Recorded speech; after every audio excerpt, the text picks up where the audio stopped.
Six, or is it seven writers? Five. It was five. Yeah.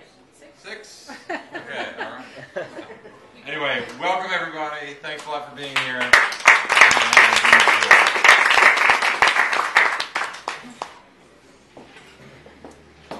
Hi everybody, my name is Amy.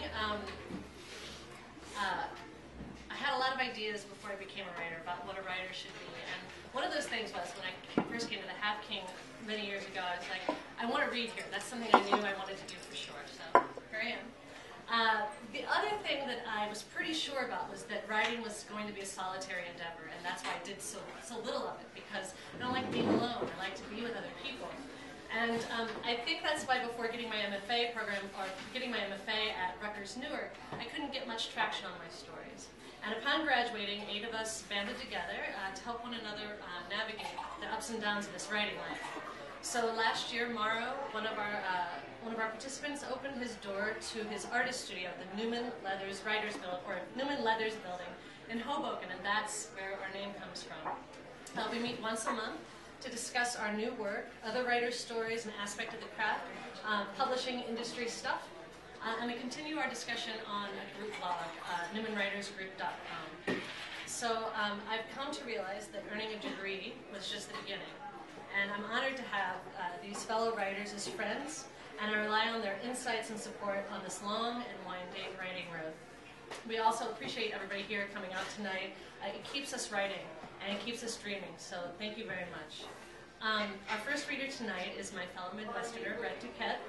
Brett hails from Nebraska. He taught English literature at Essex County College and is now editor for children's books at Sterling Publishing. He's an assistant for the Story Prize, an annual short story collection, and work lab. He's reading tonight. Brett.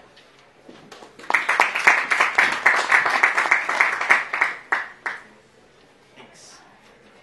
So, this is the first thing that I've written since my MFA, and actually no one's read it or heard it, so this will be fun.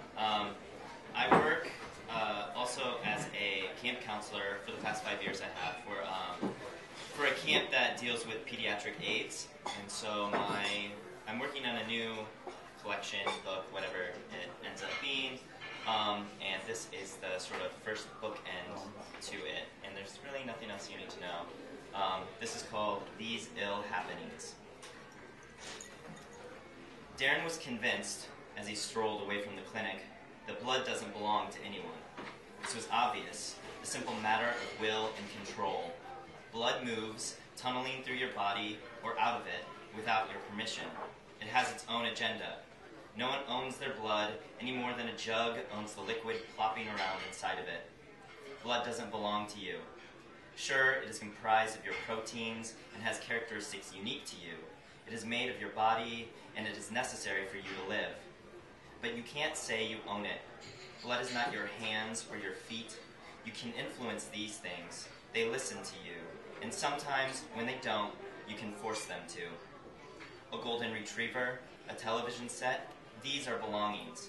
Blood, we're merely receptacles for it.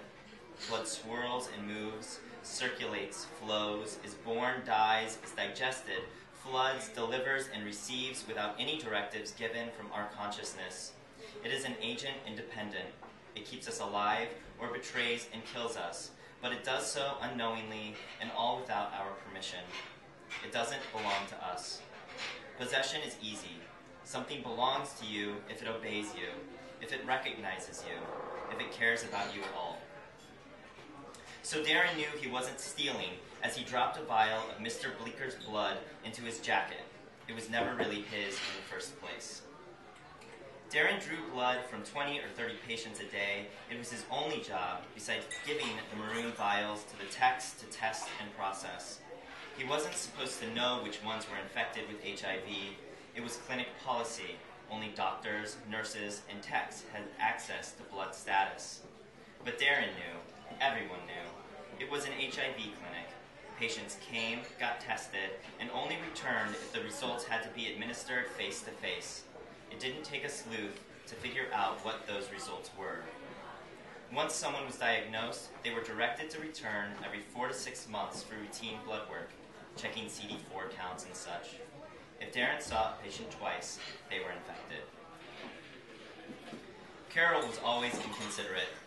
He knew this when he married her, but it was reinforced 100-fold when she told him they were getting divorced. This was a few months before he stole the blood.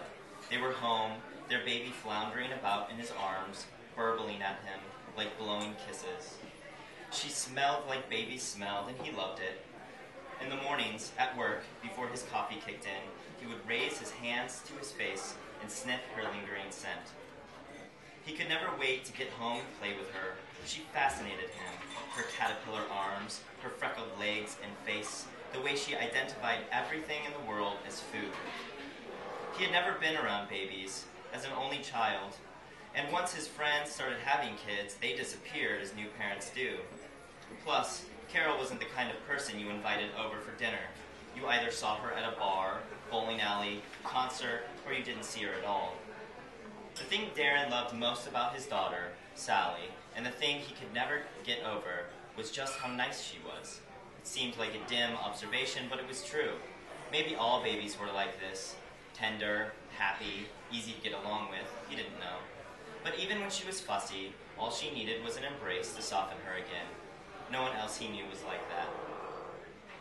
This bullshit marriage is over, and I'm taking Sally with me. Carol didn't even look at him. This was a bulletin, not a discussion. I'm transferring to Denver. I can't stand this hick town. She's my daughter too, Carol. You can't just take her to Denver, Darren said calmly, rotating Sally so he could get a better look at Carol, judge her seriousness. The marriage ending, fine, shotgun wedding, not much to say. But surely she wouldn't dream of absconding with their daughter. Like hell I can't. Her body was still recovering from pregnancy, its form unstable and awkward during this metamorphosis, bloated, yet somehow deflated, a half-spilled sack of potatoes. You think any judge is going to give your ass custody? You make less money than a zit-faced Taco Bell manager. Phlebotomist, what a waste of a $5 word. That's a 10-hour drive, I'll never get to see her. He covered Sally's ears to talk louder, and she grabbed his thumb, trying to plop it into her mouth. She won't even recognize me by Christmas. Not my problem. Carol had let Darren stay at the house and sleep on the sofa, her one act of kindness. She wasn't like this when they met. She was pushy, sure, but not nearly so hateful. She was spontaneous, and what turned out to be venomous self-interest began as adventurousness. They slept together that first night they met. You're the most boring man on earth, you know that? She had laughed, cuddling up to him. But damn, your ass looks good in those jeans, and you can fuck like it was what you were made for. Not altogether the sweetest woman, but she certainly was exciting.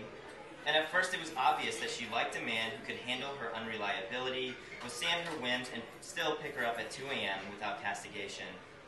And Darren had loved that she made decisions. What to eat, what bars to frequent, movies to watch, radio stations to listen to, car to lease, house to rent. All of these annoying decisions were lifted from him. She offered flotation, simplicity. She owned him, but it relieved him of the treacherous trials of choice. All he had to do was endure a few rants here and there. Stealing the blood was easier than he thought. He just filled an extra vial. No one checks those kinds of things. He couldn't let Carol take Sally. Carol was a monster. She would say terrible things about him, and without his being there to provide example to the contrary, Sally would have no choice but to believe the slander and grow to hate him. She would harden like her mother. Whatever sweetness she was born with would scab, flake off, and leave her vicious. He had to stop it, and he couldn't think of any other way. Carol was right. No judge would rule in his favor. She made 3 times as much money as him, and was the mother. Even if Darren could raise the money to follow, she would find another way to get rid of him. She didn't want him around. She was done. She would remove him from her planet. She was that type of person. His plan would take a few years to succeed, but without any risk factors. No doctor would dare mention an HIV test. Darren would rely on stigma and a total absence of causal factors. Even if a doctor were savvy enough, or bold enough, to risk Carol's wrath by suggesting a test, it would likely be because the symptoms had reached their meridian, and there wouldn't be much hope of any medicine halting that pull. It was an ugly choice, both the most terrible thing he could think of, and yet the only thing that could save Sally. Carol was sleeping. Her guard was down. Darren walked silently, with the syringe loaded. His own blood seemed to be protesting. It raced against his will, wildly fluttering his insides. He needed a moment of peace first. He needed to remember why he was doing this. Darren lay down on the smooth wood floor beneath his infant's crib. He took deep breaths and imagined his hot air rising to the ceiling to mix and become one with his daughter's own sugary exhalations.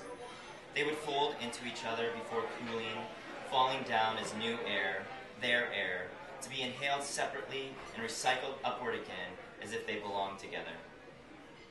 She'll ruin your life, you know. The word stumbled from his mouth. The blood began swelling inside him again. It's better this way. I can't think of anything else, I really can't. Darren pushed himself up. Waiting would only make the task impossible. Any father worth his weight would do the same, he said. And he tried to be gentle and quick as he filled Sally with the blood. It was the only time he had forced it to do anything.